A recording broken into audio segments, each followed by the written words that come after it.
Imagine the power drops, not a rolling blackout, the whole grid. You have exactly 72 hours before the veneer of society entirely peels off. If you waste this critical window doing what everyone else is doing, panicking, packing the car blindly, or waiting for the government, you forfeit your best chance of survival. Today, we are breaking down the exact timeline of a collapse, hour by hour. You will learn the 3 fatal mistakes people make on day 1 and the specific sequence of actions you need to take before the herd realizes nobody is coming to save them.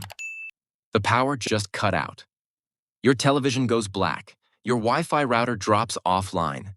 The overwhelming majority of your neighborhood is going to spend the next 2 hours complaining on social media, convinced this is just a minor glitch. They are treating a potential collapse like a snow day. You cannot afford to join them. When a genuine grid-down scenario strikes, the first 3 days dictate who walks away and who becomes a grim statistic. You have a 72-hour runway before the polite rules of civilization evaporate entirely. Today, I am giving you the exact hour-by-hour operational protocol to lock down your life before the masses wake up to the nightmare. Let's start at the exact moment the lights die. Hour 0. Most individuals immediately commit the first fatal error. They assume the cavalry is already on the way. They operate under the delusion that highly trained technicians are rushing to flip a giant switch back on. Here is the brutal truth. If your local radio stations are dead and your cell service has 0 bars, nobody is coming.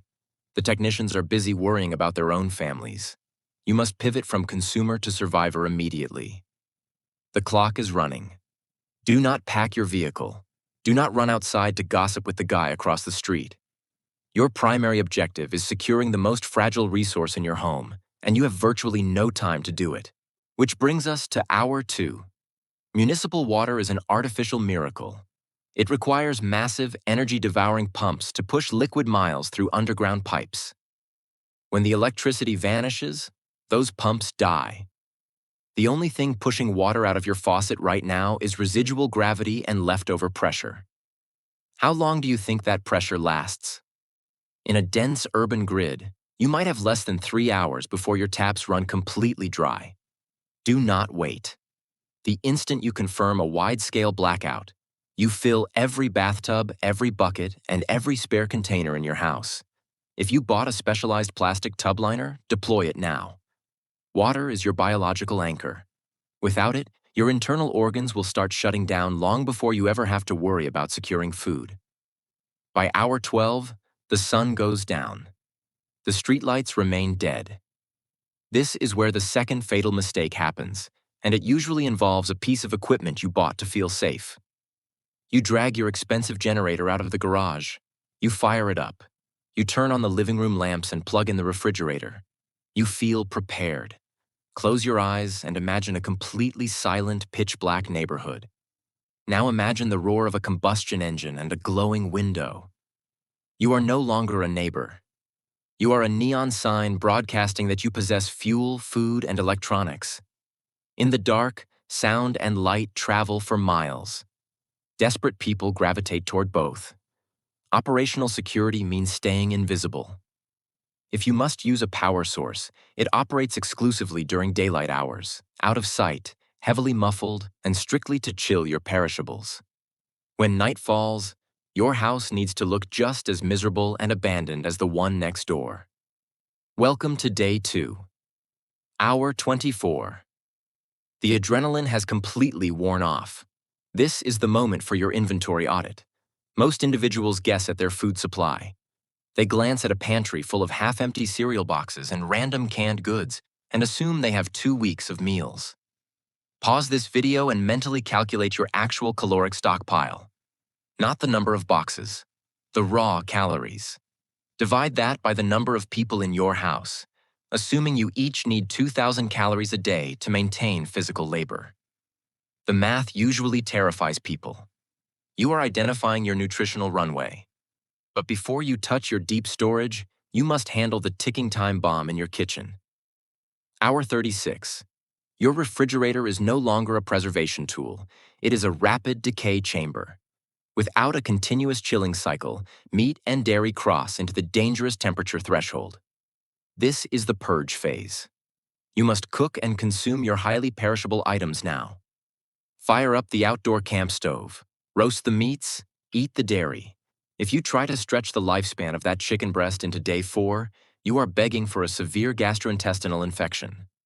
And let me assure you, severe dehydration from food poisoning in a grid-down world is a highly efficient way to die. Hour 48. The 2-day mark. This is when the psychology of your community violently shifts. The realization finally sets in for the unprepared masses that the lights are not returning. This is where the third fatal mistake occurs: trusting the herd. Up until now, you've secured water, maintained a dark profile, and audited your calories. Your neighbor, however, has spent the last 48 hours waiting for a rescue truck that isn't coming. The herd will inevitably migrate toward commercial centers. They will swarm the local grocery stores, pharmacies, and gas stations. It will be chaotic, competitive, and highly dangerous. Your objective is absolute isolation. You do not join the scavenging run. You do not leave your secured perimeter. By staying locked inside, you completely avoid the highest risk conflict zones in your city. By hour 60, the external threats are matched by an internal enemy. You are locked in a structure with your family. The screens are dead. The silence is deafening. The twist is that the most dangerous element inside your house right now isn't a lack of supplies. It's crushing boredom and anxiety. Human beings are not wired to sit in dark rooms doing nothing while anticipating disaster. Cortisol levels spike. Minor annoyances morph into screaming matches. You must impose an artificial routine. Assign responsibilities. Someone manages the water filtration. Someone handles security watches. Someone prepares the meals. You have to give your people a mission, or their own minds will tear your group apart from the inside. Hour 72. Day 3. The transition is complete. The temporary emergency has officially become the new normal. The initial wave of panic outside has peaked. Those who failed to prepare are now entirely out of food and water, and their movements will become unpredictable and desperate. Your perimeter must be completely solidified. Windows blacked out, doors reinforced. You have transitioned from a reactive stance to a proactive long-term survival posture. You survived the death trap because you didn't wait for permission to act. You managed your water, you erased your signature, and you ignored the herd. You operated on physics and mathematics, not hope. Do not try to memorize this under pressure. Check the link in the comments right now to download my free 72-hour Blackout blueprint. It is a step-by-step printable workflow that tells you exactly what to do the second the grid dies. Secure your system today before you run out of tomorrow's. Stay sharp, stay quiet, stay alive.